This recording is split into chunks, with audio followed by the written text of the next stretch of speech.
رسول اللہ صلی اللہ علیہ وسلم نے طواف میں حجر اسود اور رکن یمانی کے علاوہ کسی حصے کا استلام نہیں کیا، کسی حصے کو نہیں چھوا. اور قرآن میں اللہ بیان کرتا ہے لَقَدْ كَانَ لَكُمْ فِي رَسُولِ اللَّهِ أُسْوَةٌ حَسَنَةٌ، لوگوں رسول اللہ صلی اللہ علیہ وسلم کی زندگی میں تمہارے لیے بہترین نمونہ ہے. تو ہمارے لیے نمونہ رسول اللہ صلی اللہ علیہ وسلم کا عمل ہے، آپ کے اقوال و افعال ہیں، آپ کی سنت ہمارے لیے نمونہ ہے. اس سنت کے مطابق ہمیں عمل کرنا ہے. امیر معاویہ سمجھ گیا مسئلے کو، مسئلہ سمجھ میں آ گیا، حجت نہیں کی، کوئی ادھر ادھر کی بات نہیں کی، اپنے خیال کا اظہار کیا. جب قرآن کی آیت سنی سر جھکا دیا. تو صحابہ اکرام کا موقف، ان کا منہج اور اتباع سنت کے سلسلے میں ان کا موقف یہ تھا کہ جو کچھ رسول اللہ صلی اللہ علیہ وسلم سے ملا ہے اسے قبول کرنا ہے، جو کچھ نہیں ہے اس کو نہیں کرنا ہے. اسے محبت کے نام پر، دین کے نام پر ہمیں کوئی طریقہ اپنی جانب سے ایجاد نہیں کرنا ہے.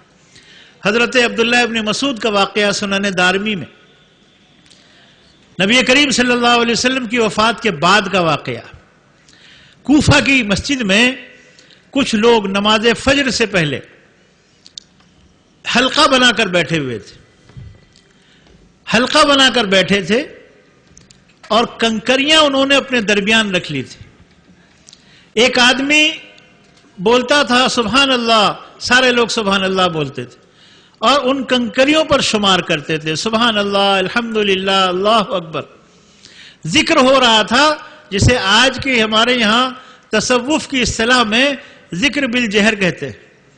آج کل بھی پیروں کی مجلسیں ہوتی ہیں تو وہاں ذکر بالجہر کے حلقے ہوتے ہیں، کہیں ذکر بالسر ہوتا ہے، کہیں الا اللہ کی ضربیں لگائی جاتی ہیں. اس طرح کی مجالس تصوف کے ماننے والوں کے یہاں ہوتی. حضرت ابو موسیٰ اشعری رضی اللہ تعالیٰ عنہ مسجد میں پہنچے، نماز فجر سے پہلے لوگ بیٹھے، تہجد کے وقت دیکھا کہ مجلس میں حلقہ بنا ہوا ہے اور لوگ کنکریوں پر اجتماعی طور پر ذکر کر رہے. مسجد سے باہر نکلے اور سیدھے حضرت عبداللہ ابن مسعود کے گھر پہنچے، وہاں دستک دی اور ان سے اس واقعے کا ذکر کیا اور گزارش کی کہ آپ چلیں اور چل کر ان لوگوں کو سمجھائیں. یہاں سے ایک مسئلہ اور سمجھ لیجئے، اتباع سنت کے مفہوم کو سمجھنے کے لیے بیٹھے ہیں اور اتباع سنت کا جو جذبہ ہمارے اندر پایا جاتا ہے اس کا ہم اگر صحیح استعمال کر لیں اپنی پوری زندگی میں تو دنیا و آخرت کی کامیابی ہے. حضرت ابو موسیٰ اشعری خود بھی روک ٹوک سکتے تھے ان کو، لیکن اپنے سے بڑے عالم کو انہوں نے بلایا، اپنے سے بڑے جانکار کو انہوں نے بلایا. یہاں علم کی عظمت، علم کی تکریم اور عالم کی تکریم کا ہمیں درس ملتا ہے. ہمارے یہاں تو عالموں کی تکریم و عزت ہے ہی نہیں، ہوگا کوئی ہوگا ہاں، اور ابے تبے کے ساتھ بھی پیش آ جاتے ہیں، گالم گلوچ بھی کرنا شروع کر دیتے ہیں. ارے وہاں ہوگا تو ہوگا، اپنی جگہ ہوگا، فلاں آیا تھا ایسے بولتے ہیں، فلاں گیا تھا ایسے بولتے ہیں. اور میں نے تو معاف کیجئے گا مجھے بڑی معذرت کے ساتھ، آپ کے اس علاقے میں مولانا عبد الماجد صاحب جو جماعت غربا کے امیر ہیں اور یہاں بہت سے لوگوں نے ان کے ہاتھ پر بیعت کی ہوئی ہے، ان کے بارے میں اس طرح کے جملے بول دیتے ہیں، عبد الماجد آیا تھا، عبد الماجد گیا تھا. ایسا ہوتا ہے کہ نہیں؟ یہ بے ادبی ہے، بد اخلاقی ہے، بد تہذیبی ہے. یہ سنت کی پیروی کرنے والوں کا یہ اخلاق نہیں ہوتا. سنت کی پیروی کرنے والوں کا اخلاق بہت بلند ہوتا.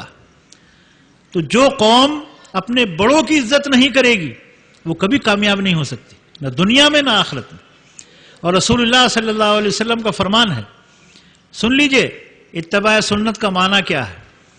آپ فرماتے ہیں لیس منا، وہ ہم میں سے نہیں ہے، من لم یرحم صغیرنا ولم یوقر کبیرنا، جو اپنے چھوٹوں پر رحمت اور شفقت کا برتاؤ نہ کرے اور جو اپنے بڑوں کی عزت نہ کرے، وہ ہم میں سے نہیں ہے. اس کا ہم سے کوئی تعلق نہیں، کوئی واسطہ نہیں۔ علماء کی عزت کرو، اماموں کی عزت کرو، علم دین جن کے سینوں میں محفوظ ہے ان کی تکریم کرو، ان کے ساتھ ادب اور اخلاق سے پیش آؤ۔ یہی اتباع سنت کا پیغام ہے، یہی ہمیں اخلاق اور اسلامی اخلاقیات ہمیں یہی سب کچھ سکھاتے ہیں۔ تو رسول اللہ صلی اللہ علیہ وسلم نے فرمایا من لم یرحم صغیرنا ولم یوقر کبیرنا فلیس منا، جو اپنے چھوٹوں پر رحمت و شفقت نہ کرے۔ اللہ کے رسول صلی اللہ علیہ وسلم بچوں کے ساتھ کس طرح رہتے تھے؟ میرے بھائیوں، یہ بھی سنت ہے کہ جب آپ راستے سے گزرتے تھے اور گلی میں بچے کھیلتے ملتے تو سلام کرتے تھے بچوں کو۔ ہمارے نبی صلی اللہ علیہ وسلم بچوں کو سلام کرتے تھے، یہ بھی سنت ہوا، بچوں کو سلام کرنا۔ ہم اکڑے چلے جاتے ہیں کہ چھوٹوں کو کیسے سلام کریں، جبکہ جو بیٹھا ہے اس کے مقابلے جو کھڑا ہے، جو گزر رہا ہے، اس پر لازم ہے کہ وہ سلام کر کے گزرے۔ وہاں چھوٹے بڑے کی کوئی تفریق نہیں ہے، جو آ رہا ہے وہ سلام کرے۔ تو یہ سلام کے آداب ہیں، اور سلام کے سلسلے میں جو سنتیں ہیں، مسنونات ہیں، ان کو ہم پڑھیں، ان کو سمجھیں، ان کو دیکھیں۔ تو رسول اللہ صلی اللہ علیہ وسلم بچوں کے ساتھ نہایت شفقت فرماتے تھے۔ آپ کی ساتھ ایک بچہ کھانا کھا رہا تھا، مشہور حدیث ہے، مشہور واقعہ سنا ہوگا آپ نے۔ اس بچے نے اپنا الٹا ہاتھ پلیٹ میں ڈال دیا اور ساری پلیٹ میں ہاتھ گھما دیا۔ رسول اکرم صلی اللہ علیہ وسلم بڑے پیار سے بچے کو نصیحت کی۔ ہمارا کیا حال ہوتا؟ ہم تو وہیں اس کو 10 طرح پھٹکار لگاتے، اور زیادہ بے تکلفی ہوتی تو 2-4 گالیاں بک دیتے اس کو اور اس کی ماں کو بھی، اور اگر کسی رشتہ دار کا ہے تو اس کے ماں باپ کو بھی کچھ سکھاتا ہے کہ نہیں سکھاتا ہے، ایسا ہے اور ویسا ہے۔ رسول اللہ صلی اللہ علیہ وسلم نے اس بچے کو، جو آپ کا نہیں تھا، آپ کسی صحابی کا بچہ تھا، فرمایا یا غلام، اے بیٹا، سم اللہ، اللہ کا نام لے کر کھاؤ، کل بھی یمینک، داہنے ہاتھ سے کھاؤ، مما یلیک، اپنے آگے سے کھاؤ۔ اللہ اکبر۔ ہمارے نبی صلی اللہ علیہ وسلم کی یہ ہے سنت۔ اس سنت کی پیروی کون کرے گا کہ ہم اچھے اخلاق کا مظاہرہ کریں، اچھے الفاظ کا مظاہرہ کریں، ادب اور احترام کا مظاہرہ کریں، یہ بھی تو سنت ہے۔ تو رسول اللہ صلی اللہ علیہ وسلم نے اپنے صحابہ کو اتباع سنت کا مفہوم سمجھایا اور یہ بتایا کہ کیا چیز میرا طریقہ ہے اور کیا میرا طریقہ نہیں ہے۔ تو حضرت ابو موسیٰ اشعری رضی اللہ تعالیٰ عنہ حضرت عبداللہ ابن مسعود کو بلا کر لائے۔ عبداللہ ابن مسعود ان سے سینئر تھے، بڑے عالم تھے، اور قدیم صحابہ میں ان کا شمار ہوتا ہے۔ رسول اکرم صلی اللہ علیہ وسلم کبھی کبھی ان سے قرآن سنا کرتے تھے، اور قرآن سنتے سنتے رو دیتے تھے، آپ آنسو نکل آتے تھے۔ ان کو لائے بلا کر حضرت عبداللہ ابن مسعود نے لوگوں سے کہا، تمہیں کیا ہو گیا؟ تم ایک ایسا عمل کر رہے ہو جسے ہم نے رسول اللہ صلی اللہ علیہ وسلم کے زمانے میں نہیں دیکھا۔ یہ طریقہ، یہ عمل ذکر و اذکار کا ہمیں اللہ کے رسول نے نہیں سکھایا۔ اٹھ جاؤ یہاں سے، بہتر ہوگا کہ اپنے گناہوں کو شمار کرو۔ ان لوگوں کو اٹھا دیا اور یہ بتا دیا کہ تم جو کچھ کر رہے ہو وہ رسول اللہ صلی اللہ علیہ وسلم کی سنت کے خلاف ہے، یہ سنت نہیں ہے جو کچھ تم کر رہے ہو۔ اس لیے میرے بھائیوں، ذکر و اذکار ہو، قرآن خوانی ہو، دیگر جتنے مسائل ہیں، اگر سنت کے مطابق ہے، سنت میں ثبوت ہے تو ان پر عمل کرنا سنت ہے، اور اگر نہیں ہے تو ان پر عمل نہیں کیا جائے گا، وہ عمل سنت نہیں ہوگا۔ تو جیسا کہ ابھی میں نے عرض کیا کہ اتباع سنت کے سلسلے میں ہمیں چند مسئلوں میں صرف محدود ہو کر نہیں رہنا، پوری زندگی میں اتباع سنت کرنا، پوری زندگی میں۔ ابھی آپ نے علماء کرام سے شادی بیاہ کے مسئلوں پر کچھ باتیں سنی، مہر کا مسئلہ سنا، جہیز کا مسئلہ سنا، بارات کا مسئلہ سنا۔ یہ مسائل ہم سنتے تو بہت ہیں، عمل کب ہوگا میرے بھائیوں؟ کب ہوگا عمل؟ ہر مجلس میں، ہر جلسے میں علماء ان مسائل کی طرف توجہ دلاتے ہیں، لیکن بتاؤ ایمانداری سے کون کتنا ان مسئلوں پر عمل کرتا ہے اور ان برائیوں کو، ان رسموں کو کتنے لوگ چھوڑنے کے لیے تیار ہیں۔ آج برادری واد بے انتہا ہم میں گھسا ہوا ہے، اور برادری کی بنیاد پر عصبیت اور تعصب، اللہ اکبر، اللہ اپنی پناہ میں رکھے۔ ایسا لگتا ہے کہ یہ الگ الگ قومیں ہیں، ان کا آدم علیہ السلام الگ ہے اور ان کا آدم الگ ہے، ان کا اسلام الگ ہے اور ان کا اسلام الگ ہے، ایسا لگتا ہے۔ جھگڑے، لڑائیاں، بغض، عناد، سب کچھ ہے برادری کی بنیاد پر۔ نہیں ہو تو بتا دیجئے۔ اور میں یہاں کا مسئلہ نہیں ہے کہ آپ کے اندر لوگ ہی کی بات ہو، دلی کے اور علاقوں میں چلے جائیے، وہاں بھی یہ بیماری ہے، اور اس نے مسلمانوں کو تباہ و برباد کر دیا ہے۔ اسلام نے، رسول اللہ صلی اللہ علیہ وسلم نے، قرآن کریم نے اس برادری واد کی عصبیت کو ختم کیا ہے۔ اللہ تعالیٰ نے قبیلے بنائے، لیکن ان کی بنیاد پر اونچ نیچ کے فرق کی تقسیم کو مٹا دیا۔ قرآن کریم پڑھ لیجئے، یا ایھا الناس انا خلقناکم من ذکر و انثی وجعلناکم شعوبا وقبائل لتعارفوا ان اکرمکم عند اللہ اتقاکم۔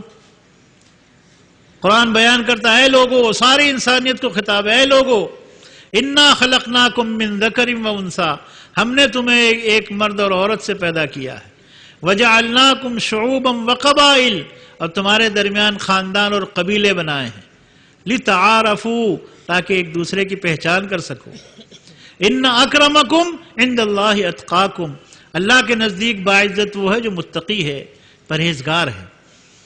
بلال حبشی رضی اللہ تعالیٰ عنہ کہاں سے آئے تھے؟ حبشہ سے آئے تھے، غلام تھے، صدیق اکبر رضی اللہ تعالیٰ عنہ نے خرید کر آزاد کیا تھا، اور ساری زندگی مدینہ طیبہ میں گزار دی، رسول اللہ صلی اللہ علیہ وسلم کی مسجد میں آپ کی خدمت میں اذان دیتے رہے۔ ان کا نکاح بہت بڑے ہاشمی خاندان کی خاتون سے ہوا تھا، کوئی برادری کی تفریق نہیں تھی، یہ ہے ہی نہیں اسلام میں۔ ابھی جو آپ نے حدیث سنی جس میں کہا گیا فاظفر بذات الدین، دین کو ترجیح دو، دین کو ترجیح دو۔ دین ہے اصل بنیاد، اخلاق ہے اصل بنیاد، تہذیب ہے اصل بنیاد، تعلیم ہے، ادب ہے، یہ چیزیں ہیں۔ برادری کہاں سے آ گئی؟ کس نے بنائی ہے؟ اور پیشوں کے نام پر جو برادریاں اس ملک میں بنی ہیں وہ تو سب غیر مسلموں کا چربہ، وہیں سے آیا ہے، اور اونچ نیچ کا جو نظریہ ان کے یہاں ہے اسے ہم نے لے لیا، ہمارے یہاں تو نہیں ہے۔ تو ہمارے نبی صلی اللہ علیہ وسلم کی سنت کیا ہے؟ آپ نے اعلان فرمایا، قولی سنت ہے، قولی حدیث ہے، لا فضل لعربی علی عجمی ولا فضل لعجمی علی عربی، کلکم بنی آدم و آدم من تراب۔ کسی عربی کو کسی اجمی پر کوئی فوقیت نہیں، کسی اجمی کو کسی عربی پر کوئی فضیلت نہیں، کسی کالے کو گورے پر نہیں، گورے کو کالے پر نہیں، کلکم بنی آدم، تم سب آدم کی اولاد ہو، و آدم من تراب، اور آدم کو مٹی سے بنایا گیا۔ یہ کہاں برادری واد کا نظریہ ہم میں داخل ہو گیا اور ہم نے اس کو سینے سے لگا لیا؟ کہاں ہے سنت کی پیروی؟ سنت خالی کتاب الصلاۃ تک نہیں میرے بھائیوں، حدیث کی موٹی موٹی کتابوں میں خالی کتاب الصلاۃ نہیں ہے کہ آپ نماز کی کچھ سنتوں کو اختیار کر لیں اور باقی پورے دین کو چھوڑ دیں، پوری زندگی کے معاملات میں سنت کی پیروی نہ کریں، یہ نہیں ہے اسلام کا تقاضا یہ ہے، اللہ کا ہم سے تقاضا یہ ہے کہ ادخلوا فی السلم کافہ، اسلام میں پورے داخل ہو جاؤ، اسلام میں مکمل طور پر داخل ہو جاؤ، آدھا تیتر آدھا بٹیر نہیں کہ جو اپنی مرضی میں آئے وہ کریں، اور مسجد میں جائیں تو پھر صاحب بہت بڑے ہم سنت کے پیروکار ہیں۔ سنت کی پیروی پوری زندگی میں کرنی۔ تو رسول اللہ صلی اللہ علیہ وسلم نے عصبیت کو اپنے پیروں تلے روندا ہے، عصبیت جاہلیہ کو، اور ایک حدیث میں آپ نے فرمایا کہ وہ ہم میں سے نہیں ہے، من دعا الی عصبیہ، جو عصبیت کی طرف دعوت دے وہ ہم میں سے نہیں ہے، اس کا ہم سے کوئی تعلق نہیں ہے۔ تو میرے بھائیوں، ہمیں اتباع سنت پوری زندگی میں کرنی ہے، نکاح کے معاملے میں بھی اتباع سنت، جنازے کے معاملے میں بھی اتباع سنت، خوشی اور غمی کے معاملات میں بھی سنت کی پیروی، کاروبار میں بھی سنت کی پیروی۔ رسول اللہ صلی اللہ علیہ وسلم نے کاروبار کے اصول بتائے ہیں، کاروبار کا طریقہ بتایا ہے، کاروبار کے مسائل بیان فرمائے ہیں۔ حدیث کی کتابوں میں کتاب التجارت اٹھا کر دیکھ لیجئے، کتاب البیوع حدیث کی ہر کتاب میں ہے، جیسے کتاب الصلاۃ ہے، کتاب الصیام ہے، کتاب الزکوٰۃ ہے، کتاب الحج ہے، اسی طرح کتاب النکاح ہے، کتاب الطلاق ہے، تو کتاب البیوع بھی ہے، خرید و فروخت کے مسائل۔ اللہ کے نبی صلی اللہ علیہ وسلم بازار میں جا رہے ہیں، کھانے پینے کے سامان کی دکانیں، ایک دکاندار گیہوں کا ڈھیر لگائے بیٹھا، نبی صلی اللہ علیہ وسلم نے گیہوں کے ڈھیری میں ہاتھ ڈال دیا، دیکھا تو نیچے گیلے گیہوں آپ کے ہاتھ میں آئے، فرمایا یہ کیا ہے؟ اوپر سوکھے ہوئے گیہوں اور نیچے گیلے گیہوں، کیا ہے یہ؟ آپ نے فرمایا من غشنا فلیس منا، وہ ہم میں سے نہیں ہے جو دھوکہ دے۔ میرے بھائیوں، سنت کی پیروی کاروبار میں بھی کرنی، سنت کی اتباع کاروبار میں بھی کرنی، جھوٹ نہیں بولنا۔ اور سچے تاجر کی فضیلت بیان کی ہے نبی علیہ السلام نے، وہ جنت میں میرے ساتھ ہوگا، سچ بولنے والا تاجر، التاجر الامین، امانت دار تاجر جنت میں میرے ساتھ ہوگا۔ تو تجارت میں بھی سنت کی پیروی کی ضرورت ہے، خوشی اور غمی کے موقع پر بھی سنت کی پیروی کی ضرورت ہے، پڑوسیوں کے ساتھ معاملات رکھنے میں بھی سنت کی پیروی کی ضرورت ہے، ہر زندگی کے ہر گوشے میں سنت کی پیروی کرنی۔ آج ہمارے کتنے نوجوان ہیں جو لباس میں اور بالوں کے طرز اور طریقے میں بے رہروی اختیار کیے ہوئے، آج کل کیسے کیسے بال چل رہے ہیں، مجھ سے زیادہ آپ لوگ جانتے ہیں کہ دائیں سے بائیں سے صاف کرا لیا، اوپر وہ جانور کی طرح اس نے بال کھڑے کرا لیے، اور قیمتی لوشن لگوا کر بالوں کو کھڑے کرا کے آ رہا ہے۔ کیا ہے یہ؟ ہفتے بھر سے زیادہ نہیں چلتا، ہفتے بھر کے بعد دوسرا فیشن، 15 دن کے بعد پھر کوئی تیسرا فیشن، بہروپ بنا ہوا۔ آج کا مسلمان نوجوان جس کو رسول اللہ صلی اللہ علیہ وسلم کا امتی ہے، اس نے کس کو نمونہ بنایا؟ اس کا آئیڈیل کون ہے؟ آج ہمارے نوجوان بھائیوں کا، بیٹوں کا، بھائیوں کا کون ہے آئیڈیل؟ کون ہے ان کے لیے نمونہ؟ محمد رسول اللہ صلی اللہ علیہ وسلم نمونہ ہوتے تو یہ حرکتیں یہ نہ کرتے۔ یہ بالوں کے روزانہ کے اسٹائل اور سینکڑوں روپے بالوں پر خرچ ہو رہے، فضول خرچی ہو رہی، پیسہ برباد ہو رہا ہے، گھنٹوں گھنٹوں حجام کی دکان میں بیٹھ کر اور بالوں کی سیٹنگ کرائی جا رہی۔ کیا ہو رہا ہے؟ سن لو رسول اللہ صلی اللہ علیہ وسلم کی حدیث، یہ قولی سنت ہے، قولی سنت ہے، قولی حدیث ہے۔ فرمایا نہا عن القزعی، نہا رسول اللہ صلی اللہ علیہ وسلم عن القزعی۔ قزع کہتے ہیں سر کے کچھ بالوں کو کٹوا لینا اور کچھ بالوں کو چھوڑ دینا، رسول اللہ صلی اللہ علیہ وسلم نے اس سے منع کیا۔ آج اسی طرح کے بال ہمارے نوجوان رکھ رہے ہیں، اور کیسا کیسا لباس پہن رہے ہیں۔ لڑکیاں ٹخنے کھول کر چل رہی ہیں اور لڑکے ٹخنے ڈھک کر چل رہے ہیں۔ رسول اللہ صلی اللہ علیہ وسلم نے لعنت فرمائی، قولی سنت ہے، یہ قولی حدیث ہے، سن لیجئے۔ ان مردوں پر لعنت ہے جو عورتوں کی مشابہت اختیار کرتے ہیں، ان عورتوں پر لعنت ہے جو مردوں کی مشابہت اختیار کرتے ہیں۔ ہمارے نوجوانوں کو کیا ہو گیا؟ ہمارے گھر کی تربیت کہاں گئی؟ ہمارے بڑوں کو کیا ہو گیا؟ وہ کیوں نہیں سکھاتے اپنے بچوں کو؟ کیوں تعلیم نہیں دیتے؟ کیوں سنت کا مفہوم اور سنت کی پیروی کی تعلیم نہیں دی جا رہی ہمارے گھروں میں؟ کیا ہو گیا ہم کو؟ اور یہی اسباب ہیں ہماری تنزلی کے، یہی اسباب ہیں ہمارے بے عزت ہونے کے، ہمارے ذلت و رسوائی کے۔ اس لیے میرے بھائیوں، ہم اسی طرف پیچھے پلٹ کر دیکھیں، 1400 سال پیچھے، 1450 سال پیچھے پلٹ کر دیکھیں کیا دور تھا۔ رسول اللہ صلی اللہ علیہ وسلم کا فرمان ہے، قولی حدیث ہے، آپ نے فرمایا ترکت فیکم امرین لن تضلوا ما تمسکتم بہما کتاب اللہ و سنت نبی۔ تم میں دو چیزیں چھوڑے جا رہا ہوں، دو چیزیں چھوڑ کر جا رہا ہوں، ہرگز ہرگز گمراہ نہیں ہو سکتے اگر ان کو مضبوطی کے ساتھ پکڑو گے۔ اللہ کی کتاب اور نبی کی سنت، نبی کا طریقہ کہاں ہے میرے بھائیو؟ یہ صرف نماز کے چند مسائل کا مسئلہ نہیں ہے، اور کتاب الصلاۃ تک اپنے کو محدود کر لینا اور اتباع سنت کی دعوے داری کرنا یہ خام خیالی ہے، اپنے آپ کو دھوکہ دے رہے ہیں ہم لوگ۔ سنت کی پیروی زندگی کے تمام امور میں ہمیں کرنی ہے، اللہ تعالی ہمیں اس کی توفیق عطا فرمائے۔ رسول اللہ صلی اللہ علیہ وسلم نے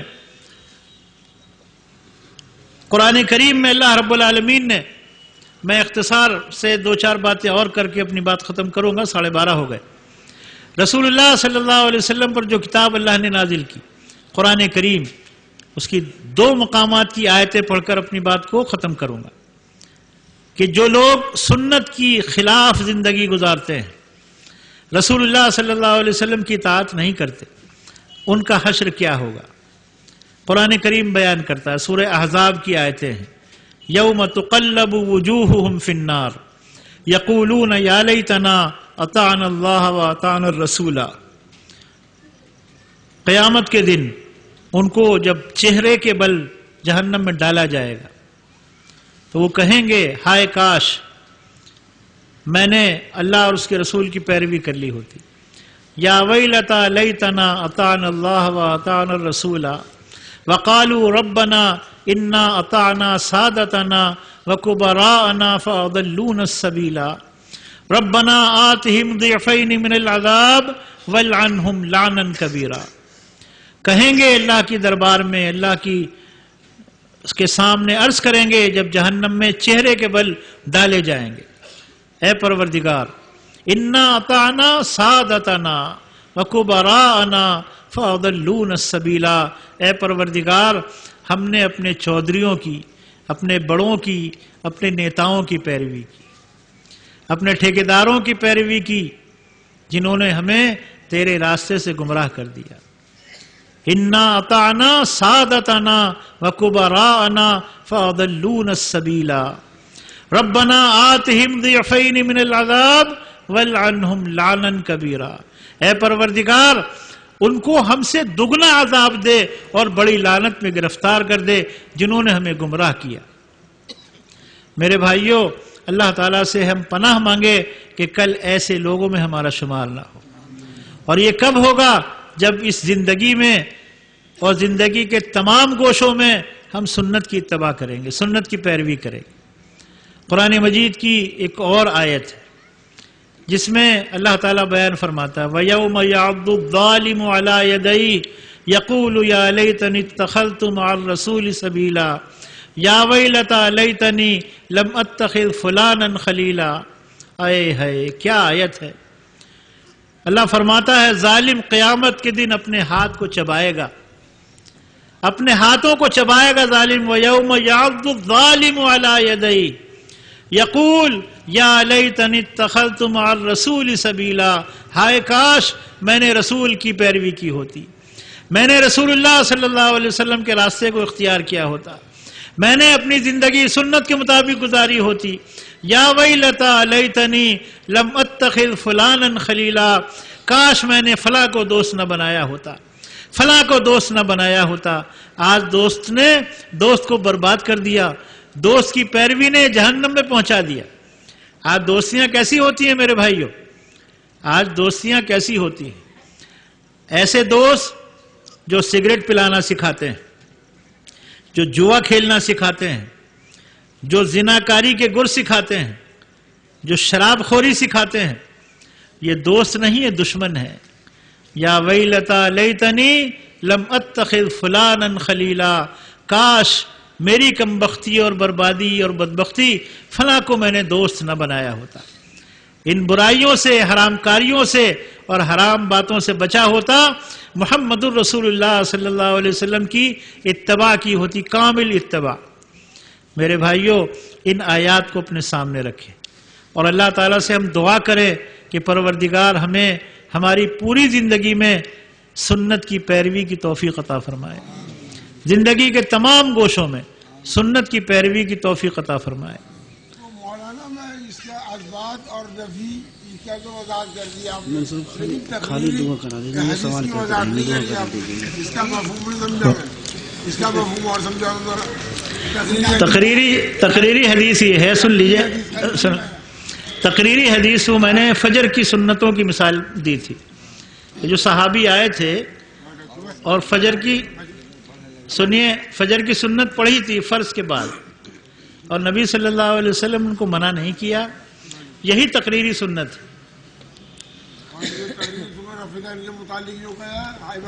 وہ فعلی سنت ہے. ارے بھائی، سنیے ارے بھائی، یہ مسئلہ دوسرا، آپ کچھ اور بول رہے ہیں. میں نے مثال دی ہے وہ فعلی سنت.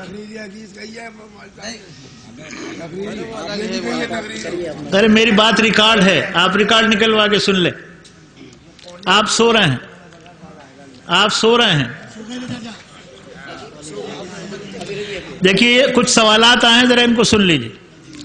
میت کے گھر میں واز کرانا اور دعوتیں کرنا کیسا ہے؟ جیسا کہ آج کل دفن کے 1 دن یا 2 دن بعد واز ہوتا ہے، دعوت ہوتی ہے، یہ سب بدعت ہے.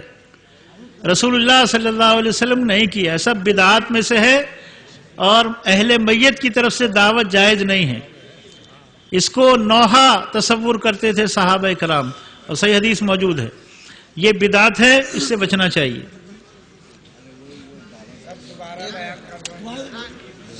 میت کے گھر میں واز کرانا، دعوتیں کرنا کیسا ہے؟ جیسا کہ آج کل دفن کے 1 دن یا 2 دن بعد واز ہوتا ہے اور دعوت ہوتی. میں نے عرض کیا یہ بدعات میں سے ہیں، ان سے بچنا چاہیے، ان کو ترک کر دیں. جان بوجھ کر ننگے سر نماز پڑھنا اور اسے عادت بنا لینا کیسا ہے؟ دیکھو بھائی، یہ مسئلہ سمجھ لو اچھی طرح. ننگے سر کا بڑا اس پر اختلاف اور جھگڑا ہوتا ہے. اس میں ایک سوال کی صورت میں جواب ہے. نماز میں یہ سر پہ ٹوپی رکھنا نماز کا حصہ ہے یا لباس کا؟ یہ مسئلہ طے ہو جائے تو مسئلہ حل ہو جائے گا. کتاب و سنت کے دلائل کی روشنی میں ٹوپی لگانا لباس کا حصہ ہے، نماز کا نہیں ہے. مردوں کے لیے یہ لباس کا حصہ ہے. آپ اپنے لباس میں ٹوپی اختیار کرتے ہیں، ٹوپی لگاتے ہیں. کتنے لوگ ٹوپی نہیں لگاتے؟ اور ٹوپی لگانا شرعاً نہ واجب ہے نہ فرض ہے. اگر کوئی لگاتا ہے تو اچھی بات ہے، لگائے، وہ نماز میں بھی ٹوپی لگا کے رکھے. لیکن اگر ٹوپی نہیں لگاتا تو اس کو اس وجہ سے نماز نہ چھوڑنی ہے، اور نہ اس کی نماز میں کوئی فرق پڑے گا. اور تمام فقہائے اسلام نے اس بات پر اتفاق کیا ہے کہ مرد کی ننگے سر نماز جائز ہے، درست ہے، کسی نے اس کو باطل نہیں کہا.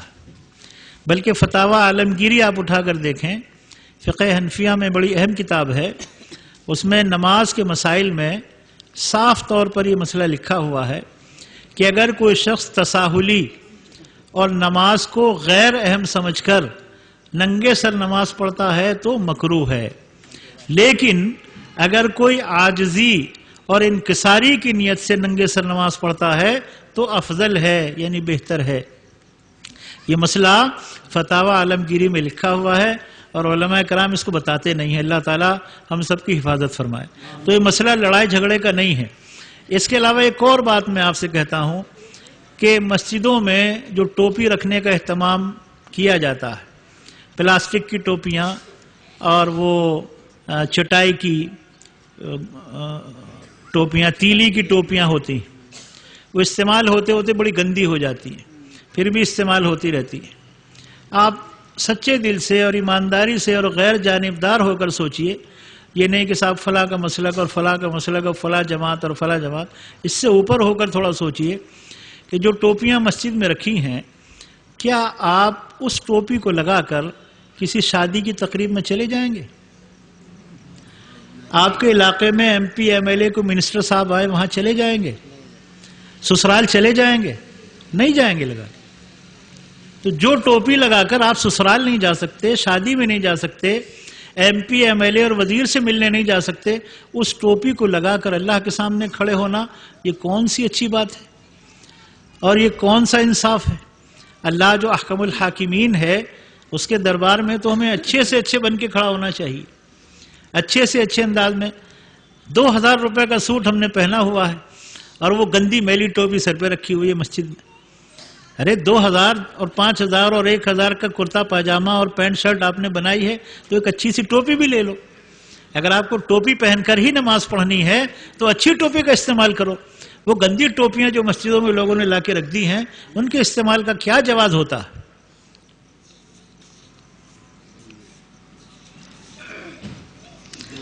کسی غیر محرم مرد کو اپنا باپ یا بھائی بنا کر عورت اس سے بے تکلفی کے ساتھ بے پردگی سے بات چیت کر سکتی ہے؟ جی نہیں، یہ جائز نہیں ہے۔ کوئی بھی عورت کسی غیر محرم کو باپ بھائی نہیں بنا سکتی، اور نہ کوئی باپ بھائی بن جاتا ہے، نہ وہ اس کی محرم ہو جاتی ہے۔ پردہ ہے، جو غیر محرم ہے ان سے پردہ کرنا۔ اسی میں ایک مسئلہ اور بتا دوں آپ کو۔ عام طور پر یہ سوال آتا ہے جب کوئی عورت بیوہ ہو جاتی، عدت کے ایام میں ہوتی، تو کئی دفعہ لوگ پوچھتے ہیں کہ جی وہ کس سے پردہ کرے، فلاں سے کرے کہ فلاں سے نہ کرے، گھر میں فلاں بھی ہے فلاں بھی ہے۔ تو ایسا لگتا ہے کہ لوگوں کے ذہنوں میں پردے کے سلسلے میں یہ بات ہے کہ عورت جب بیوہ ہو جاتی ہے تو اس کے لیے اسپیشلی اس کو پردہ کرنا ہے۔ ایسا کوئی مسئلہ نہیں ہے۔ پردے کے احکام برابر ہیں، یکساں ہیں، شوہر زندہ ہو یا شوہر وفات پا گیا، اس میں کوئی فرق نہیں ہے۔ شوہر کی زندگی میں جن لوگوں سے پردہ کرنے کا حکم ہے اور نہیں کر رہی ہے، مسلسل نافرمانی ہو رہی ہے، انہی لوگوں سے عدت کے اندر بھی پردے کا حکم ہے۔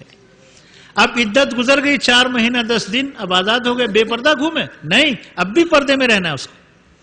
اور عدت کا معنی کیا ہے؟ عدت کا معنی یہ ہے کہ عورت 4 مہینہ 10 دن تک گھر میں رہے، بناؤ سنگار نہ کرے، گھر سے باہر نہ نکلے، نکاح نہ کرے، اور اگر وہ حمل اس کو قرار پایا ہے تو حمل ظاہر ہو جائے، تاکہ اب وہ بچے کی پیدائش کے بعد ہی اگر اس کا نکاح کہیں کرنا ہے تو اس کے بعد ہو۔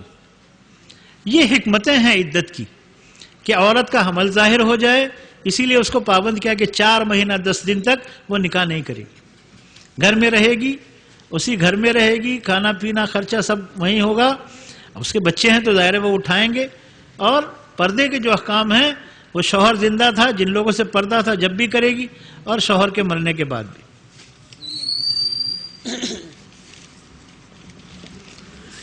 اچھا جی، جنازے کی نماز میں دعائے ثنا پڑھنا، اس کی شرعی حیثیت کیا ہے؟ دیکھیے، یہ علماء کے درمیان اختلافی مسئلہ ہے۔ بعض علماء اس کے قائل ہیں کہ ثنا پڑھی جائے، اور بعض کہتے ہیں کہ نہ پڑھی جائے۔ یہ اختیار ہے آپ کو، جو ثنا پڑھتا ہے اس کے لیے بھی جائز ہے، اور جو ثنا نہیں پڑھتا ہے اس کے لیے بھی درست ہے، کیونکہ جن لوگوں نے ثنا پڑھنے کی اجازت دی ہے یا ثنا پڑھنے کو مستحب قرار دیا ہے، ان کی دلیل عموم سے ہے۔ ان کی دلیل یہ ہے کہ یہ بھی نماز ہے، اور نماز میں تکبیر تحریمہ کے بعد ثنا پڑھی جاتی ہے، اس لیے ہم اس میں بھی ثنا پڑھیں گے۔ اس بنیاد پر کوئی ثنا پڑھتا ہے تو کوئی حرج نہیں۔ اور جو لوگ ثنا پڑھنے کے قائل نہیں، ان کی دلیل یہ ہے کہ نماز جنازہ کا مستقل طریقہ حدیثوں میں بیان ہوا ہے، اور ان حدیثوں میں سیدھا یہ لکھا ہوا ہے کہ تکبیر تحریمہ کے بعد سورہ فاتحہ پڑھنی ہے، دوسری تکبیر کے بعد درود پڑھنا ہے، تیسری تکبیر کے بعد میت کے لیے دعائیں کرنی ہے، چوتھی کے بعد سلام پھیر دینا ہے، اور 4 سے زیادہ بھی تکبیرات ثابت ہیں، 5 بھی کہہ سکتے ہیں، 6 بھی کہہ سکتے ہیں، تو 4 سے زائد بھی تکبیرات ثابت ہیں، اگر کوئی کہنا چاہے تو کہہ سکتا ہے، لیکن 4 پر جمہور علماء کا اتفاق ہے۔ تو بہرحال ثنا پڑھی بھی جا سکتی ہے اور نہیں بھی، یہ مسئلہ لڑائی اور جھگڑے کا نہیں ہے، جو پڑھنا چاہے پڑھے، جو نہ پڑھنا چاہے اس پر کوئی اعتراض نہیں ہونا چاہیے۔ واللہ اعلم بالصواب۔